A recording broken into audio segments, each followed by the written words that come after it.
السلام علیکم بہن، کہاں سے کال فرمایا آپ نے؟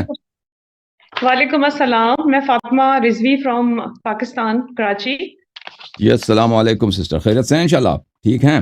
الحمدللہ، آپ کیسے ہیں؟ اللہ تعالیٰ کا احسان ہے۔ آپ کے بعد میں مولوی خلیل صاحب کو لے لوں گا، علامہ خلیل صاحب کو۔ جی بات کریں سسٹر، کس موضوع پہ بات کرنی ہے آپ نے؟ اچھا، میں ہلو جی جی بات کرتے جائیں سسٹر۔ جی، میں آپ سے کچھ سوالات لے کر آئی ہوں۔ ایک تو سب سے پہلے کہ میں جو ہوں سنگل پیرنٹس ہوں، I am single parents, I move my family alone. جی تو جی مجھے یہ چیز سوچ کر اس چیز کا کانشیس رہتی ہوں کہ محرم نامحرم جو ہمارے یہاں کہا جاتا ہے کہ آپ نامحرم سے تو بات بھی نہیں کر سکتے ہیں ہنس کے، اور یا جیسے بھی۔ تو میری تو زندگی میں زیادہ تر جو ہے وہ معاملات جو ہیں وہ گھر سے نکلنے کے بعد سارے جینٹس ہی ٹکراتے ہیں، چاہے وہ سبزی والے ہوں، فروٹ ہوں والے ہوں، میری جاب ہو، میرے بچوں کا ایجوکیشن ہے، جو بھی ہے وٹ ایور۔ تو جی جی ایسی عورتوں کے لیے کیا حکم ہے؟ مطلب وہ جہنمی ہے یا وہ واجب نہیں نہیں القتل ہے؟ نہیں نہیں نہیں۔ دیکھیں درجات کیا ہیں؟ خاتون، دیکھیں جو قرآن میں، جو سنت میں، جو حدیث میں خواتین کے لیے یہ ہے ان کے پردے کا، ہوں کہ وہ نامحرم وہ ہیں جن کے ساتھ وہ شادی کر سکتی ہے۔ یعنی چچا کے ساتھ آپ شادی نہیں کر سکتے، وہ محرم ہے۔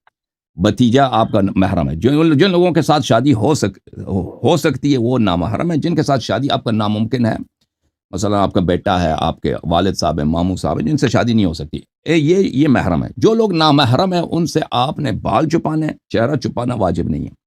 ہاتھ جہاں تک آپ کڑیاں پہنتی ہیں، وہ ایریا جہاں پہ کڑی ظاہر ہوتی ہے وہ بھی چھپانا اس کا ضروری نہیں ہے۔ اس کے علاوہ وہ چھپانا ضروری ہے۔ اچھا، یہ چیزیں چھپانا ضروری ہے۔ اب چہرے پہ میک اپ بھی ہو، یہ قرآن کی آیت ہے، احادیث یہی کہہ رہے ہیں کہ چہرے کا میک اپ عورت کے لیے چھپانا ضروری نہیں ہے نامحرم سے۔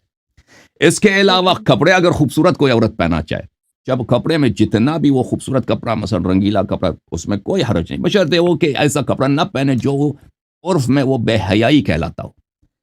بے حیائی والے مثلا کپڑا اس نے وہ ایسا پہنا کہ اس میں ہے ہی بے حیائی، مثلا ایسے اس کے جسم کے اعضاء ظاہر ہو رہے ہیں، گرچہ کپڑا پہنا ہے اس نے لیکن جسم کے اعضاء ظاہر ہو رہے ہیں، جو عرف میں اس کو بے حیائی کہا جاتا ہے، تو یہ پہننا حرام ہے۔ اس کے علاوہ یہ جائز ہے عورت کے لیے۔ اس کے علاوہ جو چیز عورت کے لیے جائز نہیں ہے، کسی نامحرم کے لیے خوشبو لگانا۔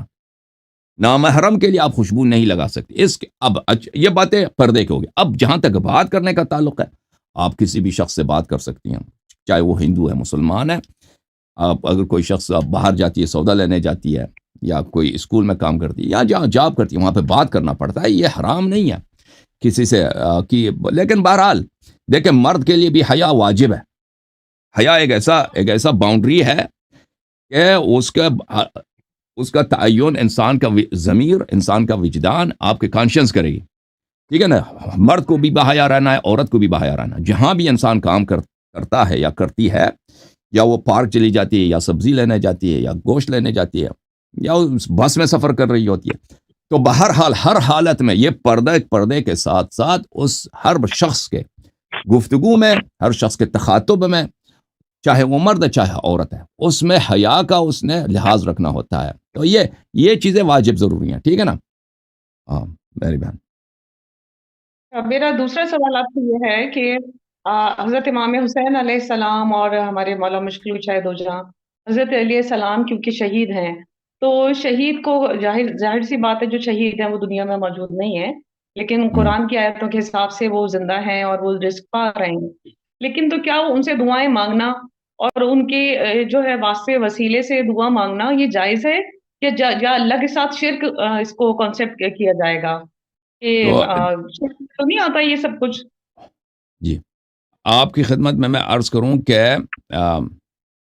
دیکھیں میری بہن، یہاں پہ ایک بات یہ ہے کہ واسطے دینا تو کوئی اس کو منع نہیں کرتا نا، واسطہ ان کے واسطے سے آپ اللہ سے طلب کریں، یہ تو وہابی بھی اس کو منع نہیں کرتا ہے۔